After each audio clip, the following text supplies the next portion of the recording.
नमस्कार फ्रेंड्स, हाय। लो आ गई आपकी रश्मि, सिंप्लिसिटी विद रश्मि में आपका बहुत सारा स्वागत है। मेरे बहुत सारे फ्रेंड्स धीरे धीरे मेरे से जुड़ते जा रहे हैं। जैसा मेरा स्कूल और कॉलेज में सर्कल था, वैसे ही मुझे एक दिन विश्वास है कि मैं अपना एक सर्कल अपने यूट्यूब चैनल पे भी बना लूँगी। तो फिर आज हम बहुत सारी बातें नहीं करेंगे, क्योंकि बहुत सारे मेरे फ्रेंड्स का, व्यूअर्स का और सब्सक्राइबर्स का ये कहना है कि आप थोड़ा सा शॉर्ट करिए। तो मैं शॉर्ट करती हूँ जिससे शॉर्ट में अच्छा लगे और हमारा मेरे को अपने को इंजॉय भी हो जाए इस वीडियो में। तो आज का हमारा टॉपिक है इच्छा, यानी डिज़ायर। हर इंसान के अंदर होती है, छोटे से लेकर बड़े तक सब में इच्छा होती है। तो इच्छा टॉपिक बहुत पुराना है। हम इंसान पैदा होता है तब से इच्छा या डिजायर जुड़ जाती है। माया मरी न मन मरा, मर मर गए शरीर, आशा तृष्णा ना मरी, कह गए दास कबीर।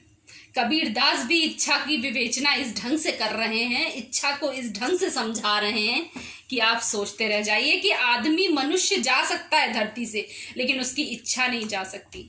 महात्मा गांधी जी ने कहा है कि अगर आपको स्वस्थ और खुश रहना है तो अपनी इच्छाओं को, अपनी खुशियों को सीमित करना पड़ेगा।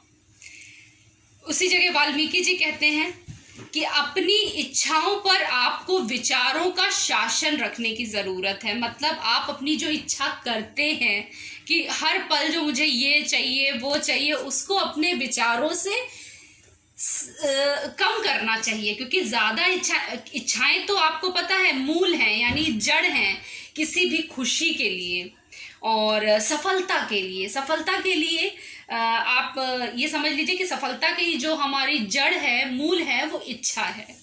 तो प्रत्येक व्यक्ति के अंदर जो इच्छा होती है वो होना बहुत जरूरी है।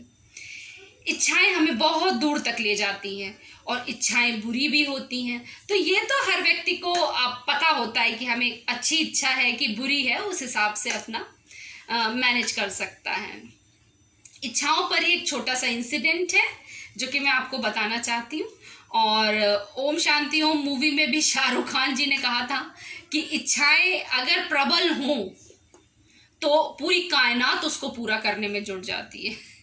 तो इस एक इंसिडेंट पे मुझे एक थोड़ी सी छोटी सी स्टोरी पता है जो मैं आपके साथ शेयर करना चाहती हूँ। आपको भी बहुत अच्छा लगेगा और आप पसंद करोगे उस वीडियो को। तो उसमें होता ये है कि एक सेठ जी रहते हैं, उनको सुबह से हलवा खाने का बहुत मन करता है।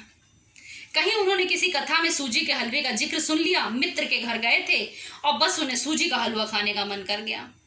अब वो घर आए, उन्होंने अपनी सेठानी से कहा कि सेठानी जी थोड़ा हलवा बना दीजिए। अब सेठानी जी क्योंकि काम में व्यस्त थी, जैसे ज़्यादातर औरतों की आदत होती है, बनाती हैं लेकिन भाई थोड़ा सा तो भाव खाती है। अब सेठ जी ने सेठानी जी से कहा, ओ सेठानी थोड़ा हलवा बना दो सूजी का। सेठानी जी ने कहा, इतने आइटम बने हुए हैं, खाना बना हुआ है, आपको हलवा खाना है, छोड़िए। कहते बहुत तीव्र इच्छा हो रही है। तो सेठानी जी ने कहा ठीक है, सवेरे बना दूंगी। सेठ जी का मन मचल ही रहा था।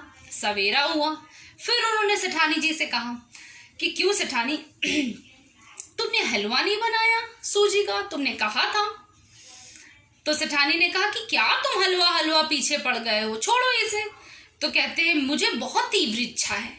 तो कहने लगे ठीक है चलो बना देंगे। ऐसे करते करते 2-3 दिन बीत गया। अब सेठ जी को इतनी इच्छा हो रही थी कि अब उन्हें संकोच भी लग रहा था सेठानी जी को कहने में। वो अपना आराम से लेटे थे, रात थी, कहने लगे कि हे प्रभु, इतना मैं कमाता हूँ, इतनी मेहनत करता हूँ, लेकिन मुझे एक हलवे की तीव्र इच्छा हुई, सेठानी जी ने पूरा नहीं किया। सो जाते हैं, रात का वक्त रहता है।